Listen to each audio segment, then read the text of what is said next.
यहाँ पर candidate declare करने का कहा, तो क्या कहेंगे इस बारे में? इस बारे में आवाम से जो है अपील है, वो लोग ज़्यादा से ज़्यादा वोट को बड़े मार्जिन में social democratic party of India को जिताएं। और हमारी अपील है कि अपना मत सही जगह इस्तेमाल करना है तो social democratic party of India को ही अपना मत दें। यही मेन अपील है।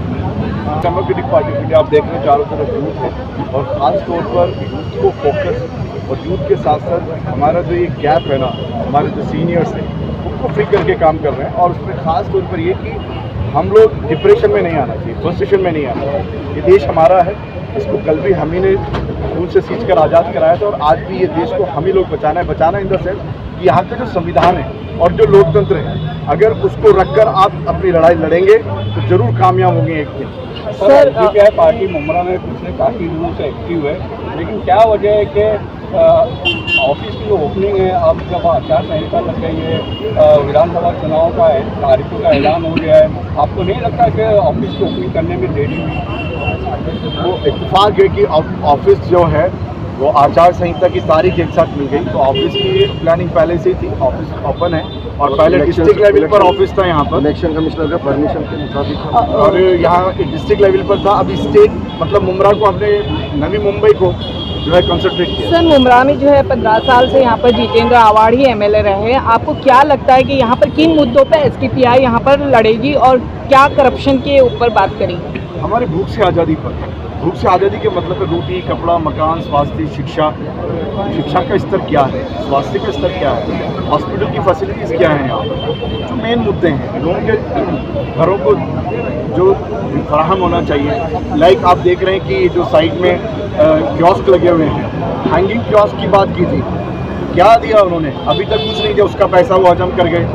हमारे जो लोग बेचारे मरने के बाद कब्र में जाते हैं, कब्रिस्तान में, वो कब्रिस्तान एकड़ के एकड़ वो हजम कर जाते हैं, ना सिर्फ हजम करते हैं, उसकी मिट्टी हजम कर जाते हैं। तो हम लोगों के अंदर खुददारी जगाने आए हैं, उनमें ये जज्बा जगाने आए हैं कि आप लोग खुददार हैं, मोहताज मत बनिए। और यह लोकतंत्र में कोई अमीर आदमी, बड़ा गुंडा ही नहीं, एक आम रिक्शा वाला भी कल का लीडर बन सकता है। इसलिए social democratic party of India की एक बड़ी खासियत बताता हूँ। लोग कहते हैं कि यहाँ लीडरशिप की कमी है, और ये सबसे बड़ा काम एसडीपीआई ने किया है कि पूरे इंडिया में गली गली के अंदर लीडर्स खड़े कर दिए जो डायरेक्ट अपने हक के हुकूक की बात करते हैं, राइट्स की बात करते हैं। एसडीपीआई अगर जीत जाती है तो सबसे पहले आप कौन सा काम करेंगे यहाँ पर एसडीपीआई की तरफ से? जो यहाँ की जो टीम है, जो डिस्ट्रिक्ट कमेटी है, इसने बैठकर पूरी एक तैयारी की हुई है। मैं नेशनल के इशूज़ पे बात कर सकता हूँ, जो मेरे को यहाँ पे भी स्टेट प्रभारी भी हैं, यहाँ डिस्ट्रिक्ट के प्रेसिडेंट भी हैं। इनसे जो पूरी जो यहाँ के इशूज़ हैं ये लोगों ने पूरे नोट डाउन किए हैं और उसको तरतीबवार जो प्रायोरिटी है उस प्रायोरिटी को रखकर, उसकी प्राथमिकता को रखकर उसे सॉल्व करेंगे। सर मुमरा गौसा में आप देख रहे होंगे तुतारी वर्सेस घड़ी, यानी कि राष्ट्रवादी कांग्रेस पार्टी के दो फाड़े और शहर में आपस में उनमें इस वक्त जंग चल रही है। वाघा बॉर्डर पे भी ऐसी जंग नहीं होती, ऐसी पुलिस वहाँ पर जमा हो रही है जब इनके मामला होते हैं। और जो शहर के मुद्दों की आपने बात की, तो कहीं ना कहीं जो हमारा समाज है, मुस्लिम अक्सरियती इलाका है और वो उनके मुद्दों से कहीं ना कहीं भटका हुआ है अभी भी शहर। तो कैसे एसडीपीआई राह हमवार करेगी कि लोगों का ध्यान उन मुद्दों की तरफ है, क्योंकि सबसे बड़ा इस वक्त सवाल यही है। वो तुतारी घड़ी को छोड़ने के लिए उनको समझाएंगे इनके झगड़ों में आप मत फंसिए, आपका अपना सोल्यूशन है। आप ये किराए के मकानों में मत जाइए, और ये किराए के मकान बोलने का मतलब मेरा ये सिर्फ मुस्लिम्स के नहीं, तमाम जाति धर्म जिन पर जुल्म ज़्यादती हो रही है, social democratic party of India का वो मालिक है। मैं इसके अंदर ये आपको याद होना चाहिए कि हर एक पार्टी जो एक इंडस्ट्री है उनके मालिकों का नाम जानते हैं, है ना। जैसे आपने कहा कि तुतारी का मालिक कौन है, घड़ी का मालिक कौन है, उनका ऑनर कौन है, उनकी औलाद अभी हो रही है, आरजेडी के मालिक कौन है, जेडीएस के मालिक कौन है, एसडीपीआई का मालिक कौन है। आपको एमआईएम का मालिक का भी नाम मालूम है, लेकिन एसडीपीआई का मालिक कौन है? अवाम है। ये बड़ा फर्क है। इसलिए तुतारी और घड़ी को छोड़कर उस झगड़े में मत पड़िए, एसडीपीआई को वोट दें। सर इलेक्शन का टाइम है, तो आप की जनता को क्या हम सब, मैंने शुरू में कहा, हम सब एक होकर मुमरा को बचाना है। मुमरा के अवाम के इश्यूज पर वोट करिए, लोगों के चेहरे पर मत वोट करिए। लेकिन उन्हें ये नहीं पता कि रोक लगाने का नाम ही है एसडीपीआई, और उस रोक पर आपको पता नहीं होगा कि पहली बार एक सेंसर बोर्ड ने कोई मूवी को बैन लगाया और उसके ऊपर 5 लाख रुपए का फाइन दिया, और वो 5 लाख रुपए का फाइन भरने के बाद वो सारे सीन्स काटे। और इन सारी मेहनतों का मैं श्रेय, बहुत बड़ा श्रेय हमारे बीच एक बहुत अजीज शख्सियत अजहर तांबोली साहब बैठे, उनको देना चाहता हूँ।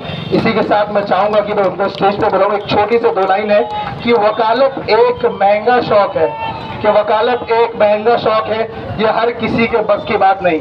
अजहर तांबोली साहब का जोरदार तालियों से स्वागत करिए। अस्सलाम वालेकुम रहमतुल्लाहि व बरकातहू।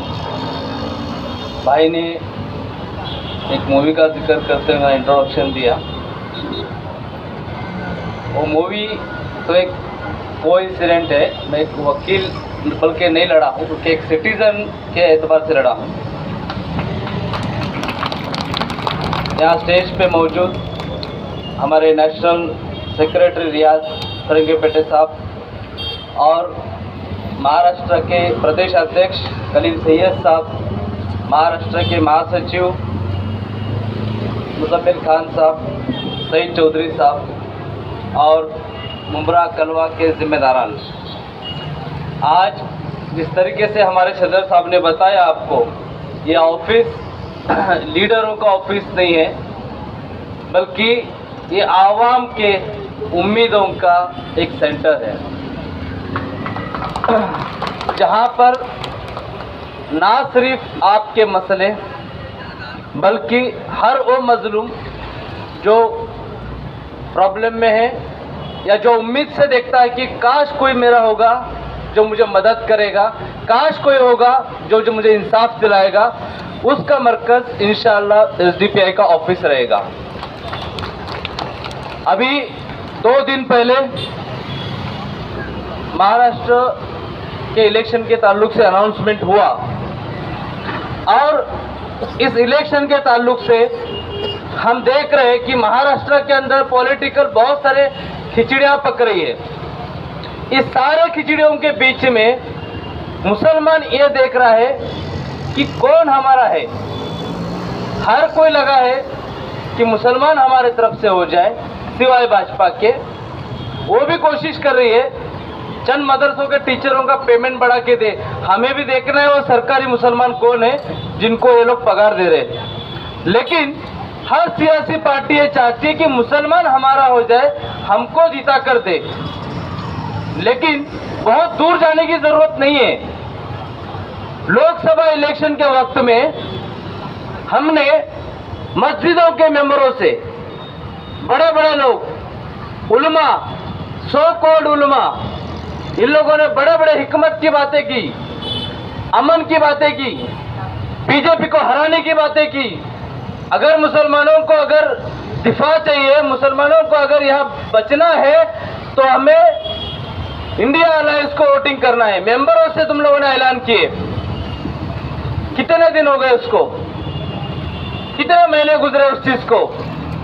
1 महीना भी ठीक से नहीं गुजरा। आप जानते हैं उसके बाद में से क्या हुआ। चाहे वो रामगिरी का मसला हो, विशालगढ़ का मसला हो, या फिर नित्यानंद इसका हो, नरसिंहानंद का मसला हो, या फिर और भी नासिक के अंदर मॉब लिंचिंग का मसला हो, शोलापुर के अंदर का मॉब लिंचिंग का मसला हो, उसके बाद में से आचार्य कॉलेज का हिजाब का मसला हो, या फिर अकोला के अंदर फसाद का मसला हो, नंदुरबाग के फसाद का मसला हो।